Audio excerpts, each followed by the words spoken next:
Hola, ¿qué tal? Estamos en esta ocasión con el doctor Aureliano Ortega, que nos va a presentar su trabajo en el libro Ensayos filosóficos sobre la Cuarta Transformación de México. Estamos muy contentos de tener aquí con nosotros al doctor Aureliano Ortega. Adelante, por favor, doctor. Muy bien, buenas tardes a todos. Antes que nada agradezco la invitación de Guillermo a participar en su seminario. Este tipo de actividades son necesarísimas, siempre han sido, para la difusión de lo que pensamos y lo que creemos que vale la pena discutir. Entonces, bueno, después de los agradecimientos, presento mi trabajo. Se llama Pensar la Cuarta Transformación de México, pequeña perspectiva de esclarecimiento. Y tiene un epígrafe de Charles Fourier que dice: no es con moderación con lo que se hacen grandes cosas. Bueno, hay dos parágrafos que me voy a saltar en mi lectura, el introductorio y el número 1, que, bueno, además de hablar mal de los medios y de algunas intervenciones que se han suscitado desde el medio universitario, desde el espacio universitario, sobre la cuarta, me voy a concentrar en la cuarta ahora, ¿no? Señalando antes un poco que quizás haya faltado para la discusión, que ha adquirido tonos realmente muy altos sobre la cuarta. Quizás lo que haya faltado es un poco la intervención de dos hermanas mayores que dijo aquí, que son la dialéctica y la historia, ¿no? Entonces, bueno, inicio mi lectura, serán unos, no sé, 35, 40 minutos. Es un hecho en el que coinciden casi todos, que la cuarta, en cuanto idea, se nutre ostensible y extensivamente del pasado histórico de México, el que organiza a partir del trazo de tres momentos previos a sí misma: la lucha por la independencia, la reforma liberal juarista y la revolución. Gestas heroicas que forjaron patria. Aquí no hay nada nuevo y probablemente en su condición de idea, la cuarta no necesita nada más para afirmarse como transformación, pero además como continuación y relevo de las transformaciones anteriores. Estas ya hicieron lo suyo. Lo que viene, en la que estamos y que nos compromete, es cosa nuestra, dicen sus voceros. Pero poco se puede hacer si no se incluyen en la transformación actual las líneas de fuerza que sostuvieron contra toda clase de adversidades y desmayos la necesidad histórica y la posibilidad político-programática de las transformaciones anteriores. Esto es, para definir adecuadamente los contornos históricos y discursivos de la cuarta, su especificidad y sus expectativas, es preciso entender que en su momento la independencia, la reforma y la revolución hicieron de necesidad virtud y de posibilidad programa. Y gracias a estas dos cualidades lograron transformar efectivamente algunas cosas. Mas antes de continuar, es preciso introducir una consideración necesarísima. Aquellos momentos históricos no son entidades abstractas, no son únicamente el nombre de una etapa histórica, son conjuntos de actos, y estos son conjuntos de aspiraciones, ideas y proyectos, de acciones de mujeres y hombres concretos que, por desbocadas o por toscas que esas acciones hayan sido, no dejaron por ello de convocar inteligencia y determinación y voluntad y arrojo. Son pues el efecto visible y concreto de una praxis, pero no de cualquier praxis, sino de aquella que, dada su envergadura y trascendencia, únicamente pudo llevar a cabo un portentoso sujeto colectivo, el pueblo. Aquí tendríamos que introducir una discusión enorme sobre lo que consideramos el pueblo, pero me estoy ciñendo únicamente a la tradición histórica y a lo que en ella aparece como tal, es decir, el conjunto de los mexicanos. sin entrar por ahora en mayor discusión. En efecto, aquí en el emblema de la cuarta aparecen Hidalgo, Morelos, Juárez, Madero y Cárdenas, figuras visibles, indiscutibles líderes, arúspices de la necesidad y constructores del programa. Forjaron patria. Pero para ello convocaron y obtuvieron la fuerza y la determinación del pueblo. Y el pueblo acudió al llamado para llegar a ser lo que en cada uno de esos tres momentos aquellos líderes imaginaron que tenía que ser. Libre del tutelaje omnímodo y violento de una metrópoli expoliadora y absurdamente anclada en el pasado. Libre del oscurantista yugo de una iglesia corrupta, de la tiranía de las bayonetas y del hambre que provoca el acaparamiento ocioso de la tierra. Libre, por fin, del atraso endémico, de la incultura y de la invisible trampa de una modernización siempre aplazada y discriminatoria. Y lo hecho, dice la cuarta, ha sido bueno. Y está ahí, ceñido en lo que como herencia social, cultural y política se tiene como país y como pueblo. Sin embargo, sometida al desgaste que inevitablemente infringe el tiempo, acosada en tanto riqueza social acumulada por voraces e insaciables camarillas de parásitos y sátrapas, amenazada por lo que de mercenario y ladrón conserva nuestro vecino imperial, aquella herencia ha transitado los últimos años por un laberinto de intereses ajenos por completo al pueblo, lo que la ha llevado al límite y a la virtual condena de perderse irremisiblemente. Pero el pueblo, al que los discursos mediático y universitario consideran lerdo, se ha dado cuenta, ha cobrado conciencia del peligro, porque lo ha sufrido, y ha resuelto defender lo que en el imaginario considera suyo. La cuarta es también esto, por ahora. No son solo los discursos de Andrés Manuel, ni las tareas de las secretarías de Estado, ni las declaraciones de sus funcionarios, ni la voluntad de echar a andar los fierros viejos en los que se estaban transformando nuestras industrias estratégicas. No es Morena, por supuesto. La cuarta es quizás esa conciencia, ese esa pequeña presencia de la conciencia en ese conglomerado absolutamente indefinible que es el pueblo. Es preciso, después de este rodeo, regresar al punto en el que se quedaron las cosas, es decir, al momento, o mejor, a cada uno de los tres momentos en los que la necesidad histórica se transformó en programa, para entender que, a diferencia de lo que afirman sus críticos, no es su tarea ni su objetivo que la cuarta, en fin, no se propone ni lo intenta volver atrás la rueda de la historia. En primer lugar, es preciso destacar el hecho de que cada uno de esos tres momentos se distingue por cumplirse en dos fases, una destructiva y una constructiva. Su calidad de transformación la define justamente el orden secuencial de estos dos pasos. Pero en el curso y desenlace de las anteriores transformaciones, ni el diagnóstico de la necesidad, ni el diseño del programa, pero todavía menos su realización, fueron perfectos, ni completos. Reconocieron y encararon enérgicamente algunos aspectos urgentes de cara a su necesidad, y aun cuando solo tendencialmente construyeron un país emancipado, ceñido a la ley y dispuesto institucionalmente en el camino del progreso, lo que no deja de ser un mito o un decir, es evidente que no lograron cumplir con todas y cada una de las cláusulas que conformaron sus programas.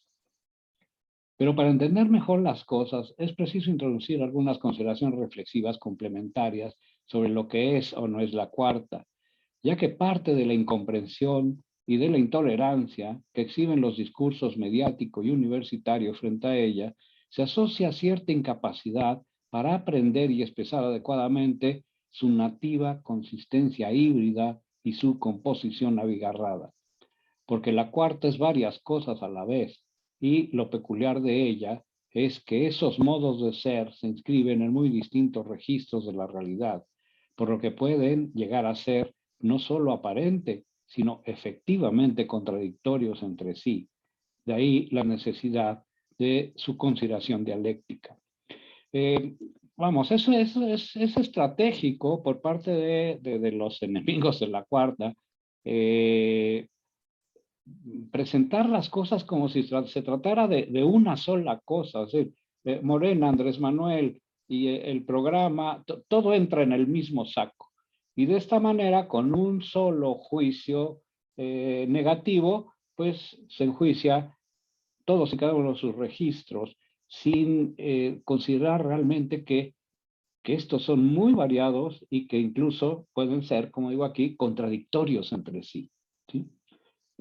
Vamos, los afanes de Andrés Manuel se contradicen directamente con el trabajo, bueno, si es que podemos llamarlo así, el desparpajo político, mediático que hace Morena, por ejemplo, ¿no? Bueno, si nos atenemos a su manifestación más externa y concreta, la cuarta es el nombre bajo el que se ampara una idea, un programa y diversos proyectos de gobierno. La tónica de este modo de ser es, en primer término, su carácter programático y, en segundo, el hecho de que la instrumentalización y realización de sus propuestas solo es posible a través del aparato del Estado. Podemos llamarle a este modo de ser de la cuarta político programático. En su concreción, este modelo se sustenta en por lo menos tres ejes o líneas de acción.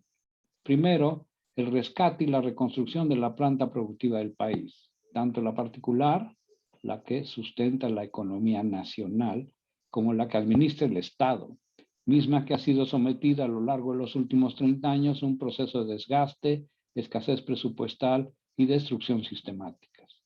Segundo, la reivindicación integral de los derechos sociales y culturales de las mayorías y la reconstrucción de las instituciones estatales que en su momento representaron el llamado estado de bienestar, mismas que, al igual que las industrias estratégicas estatales, han sido desmanteladas casi hasta su extinción a través de políticas y medidas que ilustran palmariamente la vocación concentradora de la riqueza del Estado neoliberal. Finalmente, el tercer aspecto de este programa sería el combate a la corrupción en todas y cada una de sus formas y manifestaciones, no tan casualmente entendida como la viciosa y contaminada fuente de la que fluye la inmensa mayoría de las injusticias, despojos, maltratos y afrentas sufridas por las mayorías de este país a lo largo de toda su historia. En estos renglones, los retos que enfrenta la realización del programa son inmensos, justamente porque su herramienta fundamental, el aparato de Estado, el que, aun cuando conserva una fuerza formidable simplemente por ser lo que es decir, el administrador de la violencia legítima y de los recursos nacionales, es parte de los fierros viejos heredados y presenta un alto grado de descomposición, más allá de estar el mismo infestado de corrupción hasta la médula. Aún así, al segundo año de gobierno, cuando esto fue escrito, esta versión de la cuarta conserva todavía signos de evidente fortaleza y presencia de ánimo, al haber mostrado que, aún en situación de una emergencia sanitaria tan profunda y dramática como la que padecemos, ha sacado adelante una buena parte de sus compromisos y enfrentado con cierto éxito a sus más enconados y persistentes antagonistas. El dato de ayer mismo es que pues, Andrés Manuel sigue conservando 61% de aprobación. Es decir, habría perdido, si es que los números están bien recogidos, 2 puntos de su popularidad al momento de las elecciones. Bueno, entre los compromisos fundamentales de esta cuarta, es decir, la cuarta en su edición político-programática, esa que se anima desde el Estado, figura de manera eminente, como fue el caso de las 3 transformaciones previas, la versión profana de una promesa de felicidad posible, subrayo posible, ilustrada en las consignas de libertad, justicia y bienestar para las mayorías, si no es que para todos los mexicanos. Sin embargo, y como fue el caso de las transformaciones precedentes, posiblemente hablar de todos y de mayorías constituye un problema que rebasa ostensiblemente el plano de la semántica para incrustarse violentamente en el de la realidad.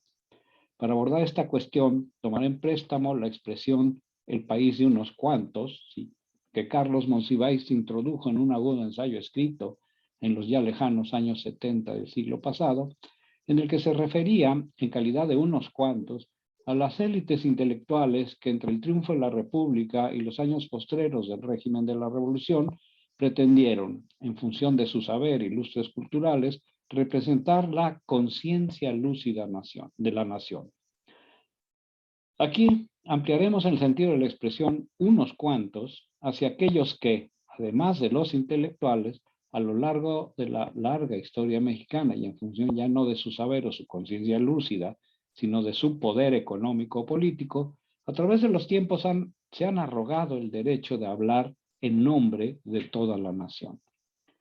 Para esto no es difícil encontrar ejemplos en la tradición conservadora, la que, por boca de Lucas Alamán, declaraba ante Santa Anna, el deseado, hablar en nombre de los mexicanos de bien, los sensatos, o bien, cuando los científicos, el partido de propietarios que administró la Pax Porfiriana, justificaban ante sí mismos que hacer concesiones territoriales y fiscales a las compañías mineras inglesas y norteamericanas y sostener una guerra de exterminio contra yaquis o rarámuris se hacía por el bien de la patria.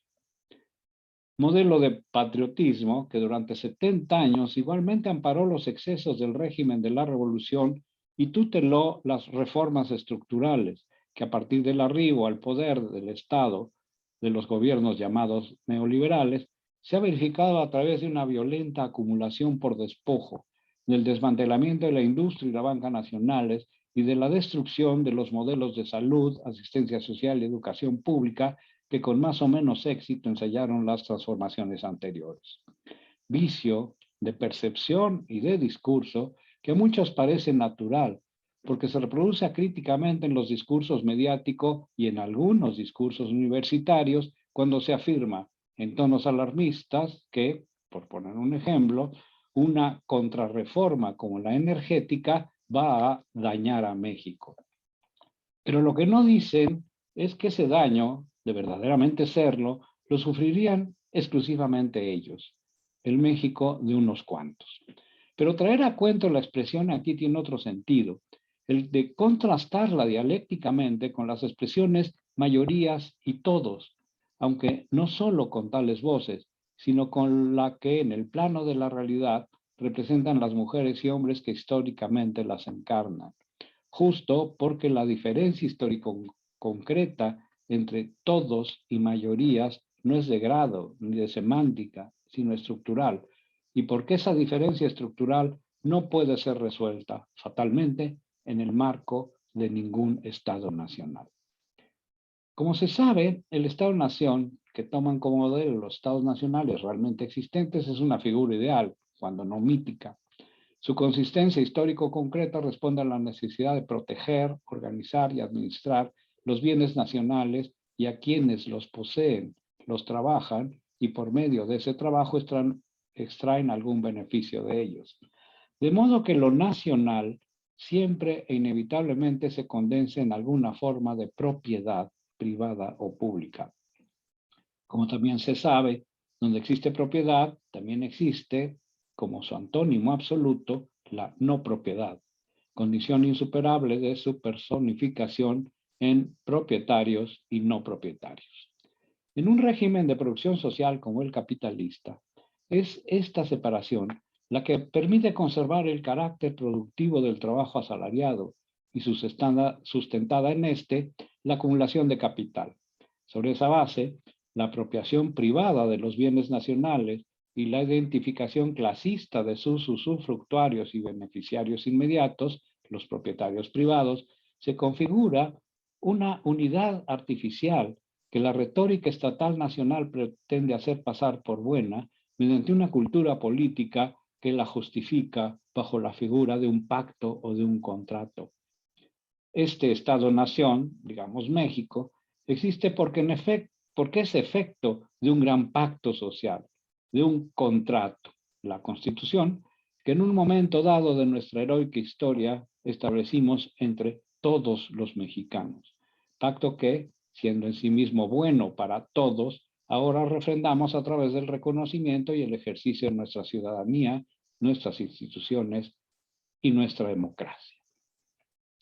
Aquí, la eficacia del mito, que acabo de reseñar en 4 líneas, permite presentar como uno y el mismo, es decir, todos somos iguales ante la ley, a un conglomerado ciudadano que efectivamente está partido en por lo menos 2 grandes grupos, propietarios y no propietarios, a lo que se suma el hecho de que el tipo de propiedad que por su naturaleza explotadora y excluyente genera los mayores beneficios económicos, la gran propiedad privada, antónimo absoluto de la propiedad social, es patrimonio de unos cuantos, a quienes enfrenta, activa o pasivamente, la inmensa masa de los desposeídos, quienes configuran una evidente mayoría, pero cuya sola existencia, aun siendo los más, no puede alcanzar la condición de todos, porque de ese todos, mientras la propiedad no sea común, siempre va a ser posible sustraer varios tipos de clases de unos cuantos.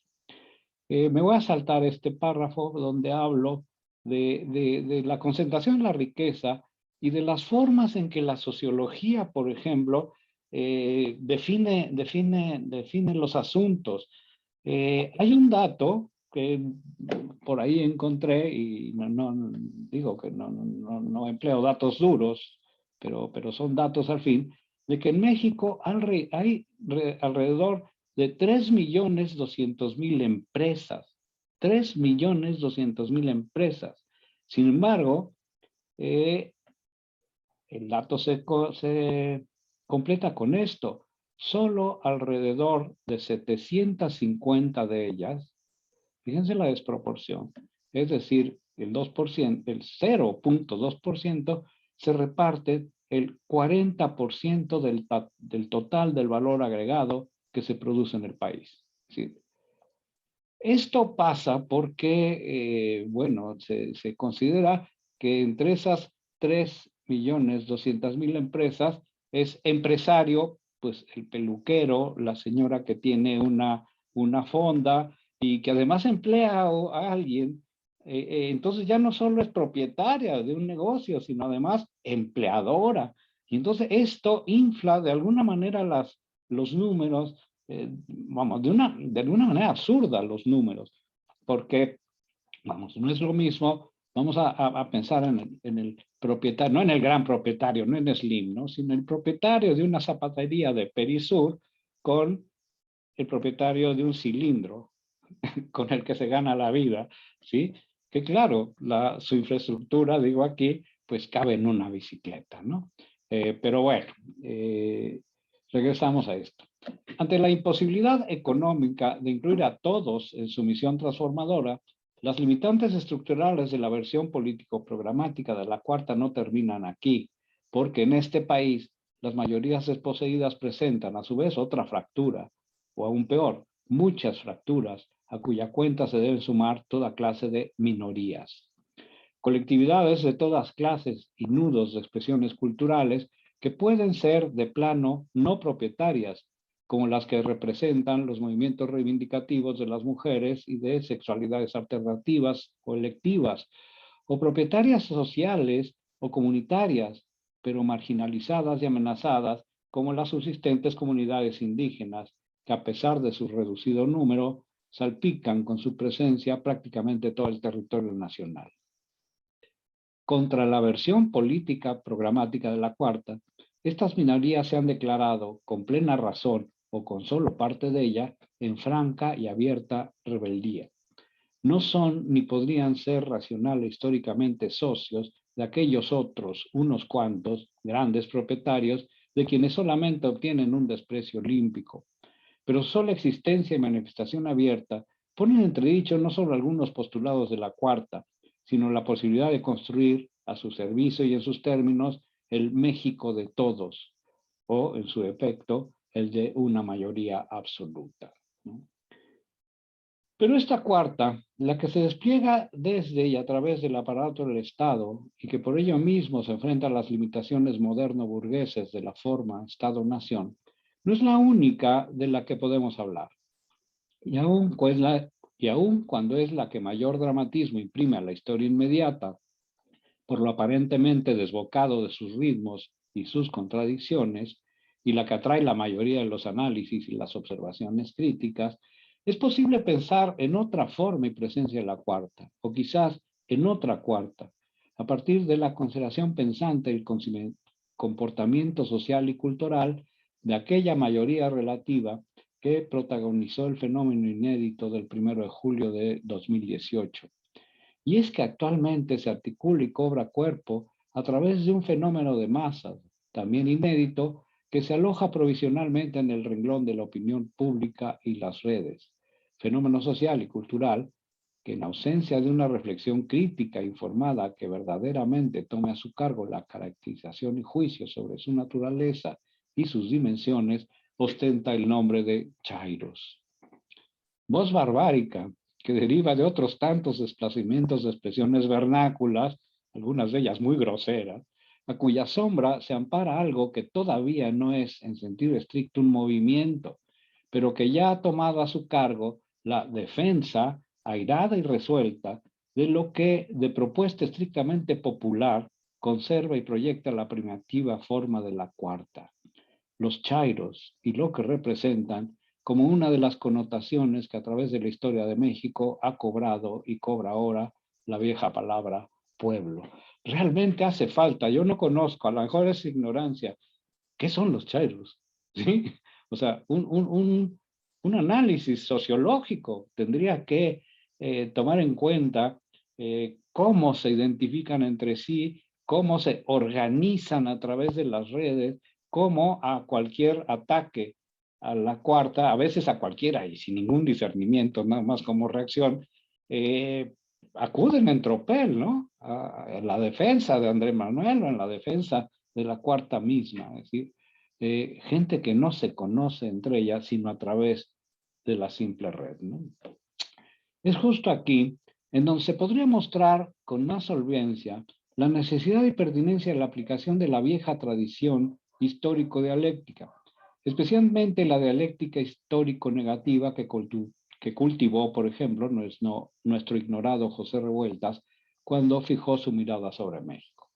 Porque, salvo contadas excepciones, lo que priva en los análisis mediáticos y universitarios del momento es la senilidad conservadora o el infantilismo de izquierda, la descalificación inmediatista o el culto positivista de la inmediatez, o por mayor defecto, centrados ambos masivamente en las acciones del gobierno o de Andrés Manuel, o bien en las mañas de ese raro espectro, verdadero fantasma del pasado político que se llama Morena. Por inmediatismo reconocemos lo que el término dice, la incapacidad para mirar las cosas dispuestas en cierta perspectiva temporal e histórica. Por inmediatez entendemos lo que Hegel entendía por esta, la ausencia en el análisis de una o varias mediaciones, es decir, de consideraciones reflexivas de toda índole, principalmente las que atañen a estructuras y procesos históricos, políticos, sociales y culturales de larga duración que se anudan en el fenómeno observado, formando lo que Adorno llama una constelación. Ni conceptos ni ideas tipo, menos datos, imágenes dialécticas, mosaicos discursivos que muestran en un haz el sentido profundo y cambiante, contradictorio y vivo de los hechos. Lo que requiere de una segunda condición, disponer provisionalmente lo observado en un tiempo largo, mediano o corto, pero conservando la posibilidad abierta de su inserción simultánea en varios de ellos.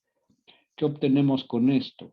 La posibilidad de leer y entender las peculiaridades de la cuarta y su reflejo chairo a través del estudio de los tiempos y las circunstancias que generaron la necesidad de un programa libertario y popular, como en su momento fueron los sentimientos de la nación, por ejemplo, o bien los pormenores de la disputa de conservadores y liberales por el sentido que debería sustentar y justificar la urgente nacionalización y la ingente modernización de México.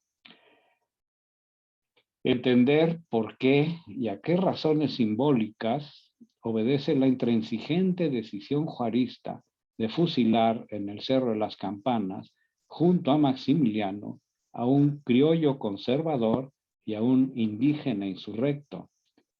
desvelar los motivos más recónditos del artículo 27 constitucional y responder a los por qué de la urgencia neoliberal por hacerlos nugatorios.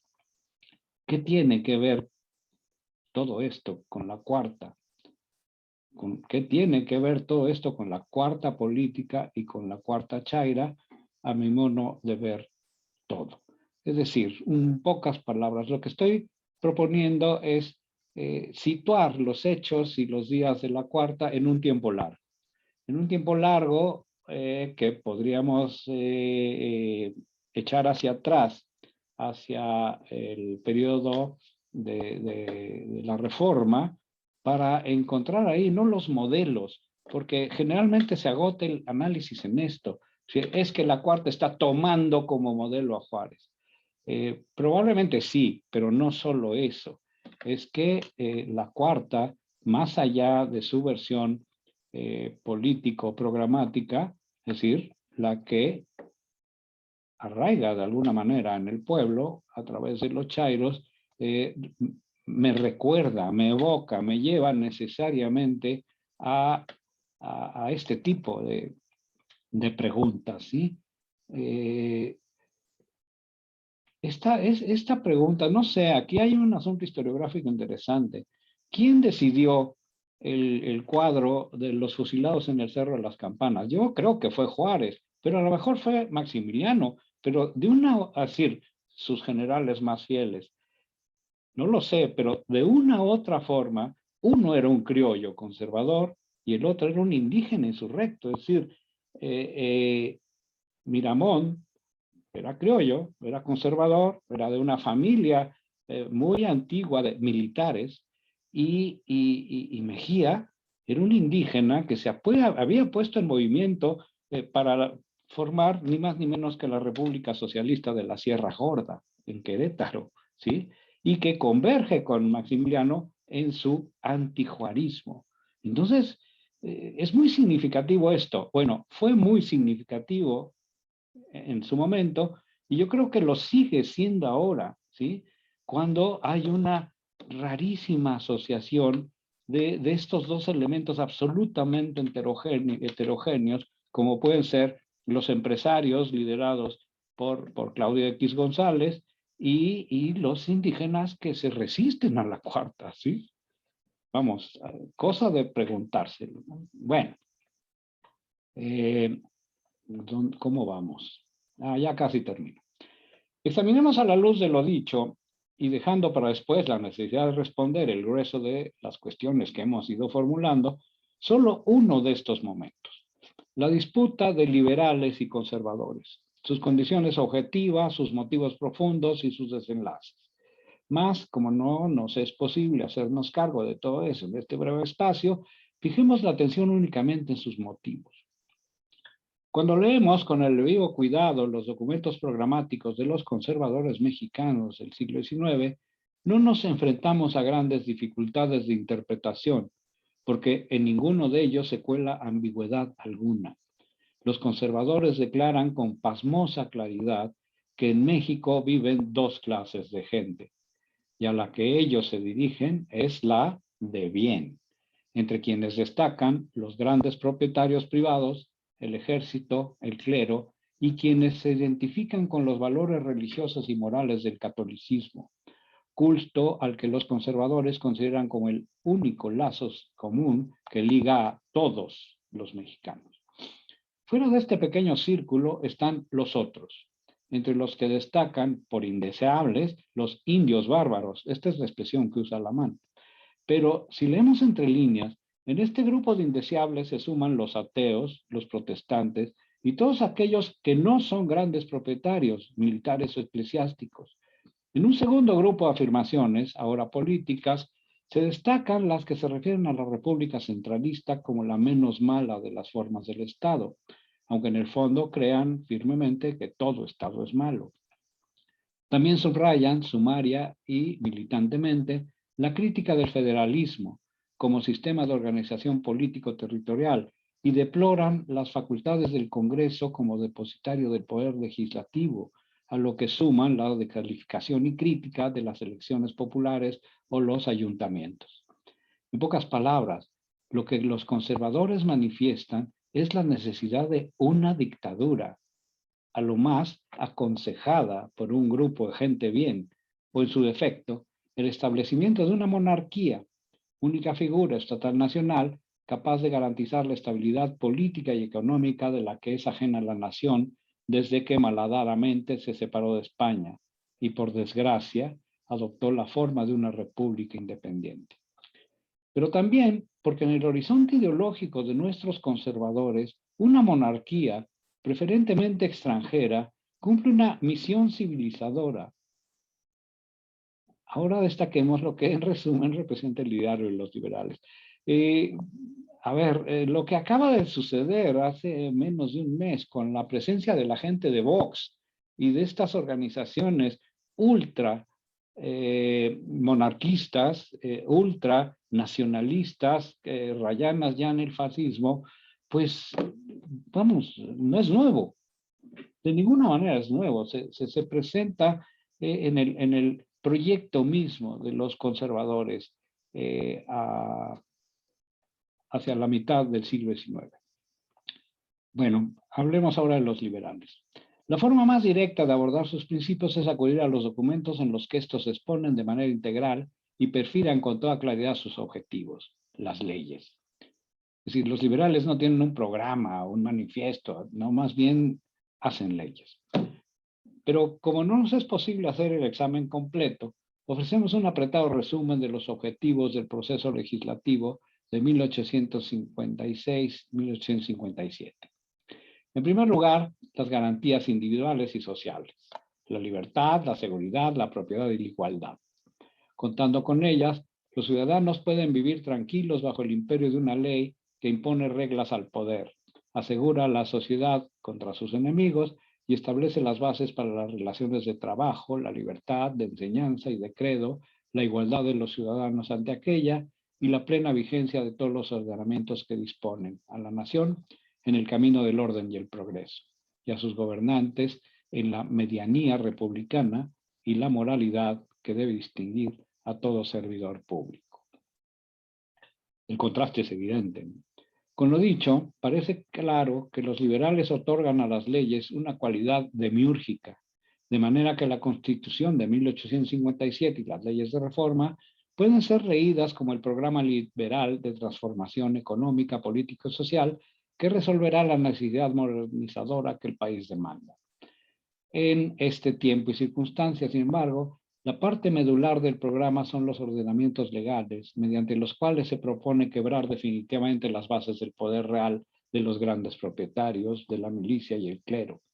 Las leyes reformistas, conocidas bajo los nombres de Lerdo, Juárez, La Fragua e Iglesias, por cuyo medio, aseguran los liberales, se sentarán las bases para la construcción de una verdadera república incluyente y moderna. Se ha elegido este tramo de nuestra historia porque el perfil, los motivos y los intereses de uno y otro grupo parecen proyectarse de manera enfática hacia el presente mexicano. Y porque ahí hay algo más, mucho más que un simple parecido de familia o una semejanza superficial y externa. Ahí se reconoce, si se mira bien, una corriente profunda, un tiempo largo en el que la nación de unos cuantos de los conservadores se recrea, ayorna y manifiesta abiertamente en la nación de unos cuantos de los neoliberales, incluido el racismo. Mientras, a contrapelo, la nación de los muchos emerge en el ideario político programático de la Cuarta, sin misterio y sin escándalo, como reencarnación juarista liberal. Pero no son lo mismo, la historia no se repite, son aquellos y estos tiempos y personajes muy distintos, clama la vocería mediática y la universitaria. Mas, en verdad tenemos que hacer esa concesión dogmática al historicismo, porque un pobre es y ha sido pobre desde siempre, porque el hambre y la enfermedad y el sufrimiento son y han sido siempre físicos, porque la gente de bien se representa en la figura de los grandes propietarios que en el pasado y el presente se han repartido la nación y sus bienes como si tratara de un botín de guerra. Por todo ello, la cuarta política adquiere aquí la condición de alegoría. y la constelación dialéctica entre el pasado y el presente. O sea, y constituye una constelación dialéctica entre el pasado y el presente. Quiero sugerir con esto que el pasado ahí está, ¿sí? Pero que ese pasado se alegoriza en el presente, es decir, se reconstruyen en el presente los personajes de una historia pasada. ¿Pero por qué? Aquí no hay nada de arbitrario. Se reproducen esos personajes porque leyendo el programa de los conservadores, estamos leyendo el programa de Va por México, ¿sí? Aunque lo llenen de retórica de otra naturaleza, ¿sí? Y porque en el programa de la cuarta están alegorizados uno a uno los postulados de los liberales.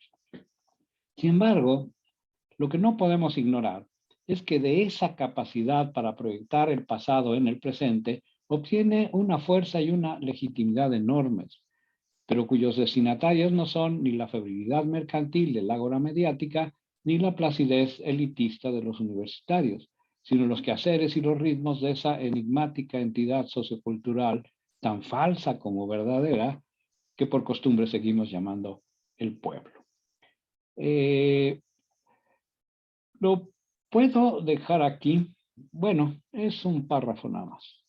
Ha faltado en el anterior recuento la disputa entre conservadores y liberales, algo que en su momento no escapó a la perspicacia de Edmundo Gorman, quien, a pesar de ser un historiador serio, se dio por un momento a la tentación antihistoricista y antidogmática para colar en su discurso por el centenario del triunfo de la República una consideración histórico-dialéctica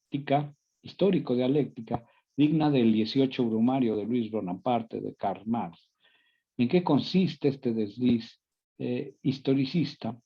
En el hecho de que O'Gorman rescata, ya no voy a leer, el hecho de que O'Gorman rescata en este trabajo que se llama Supervivencia Política Novohispana, el monarquismo mexicano, rescata el hecho muy, muy significativo que de nada hubieran servido las leyes, de nada hubiera servido la honradez, la tenacidad y la presencia de ánimo de los liberales si nadie les hace caso, ¿sí?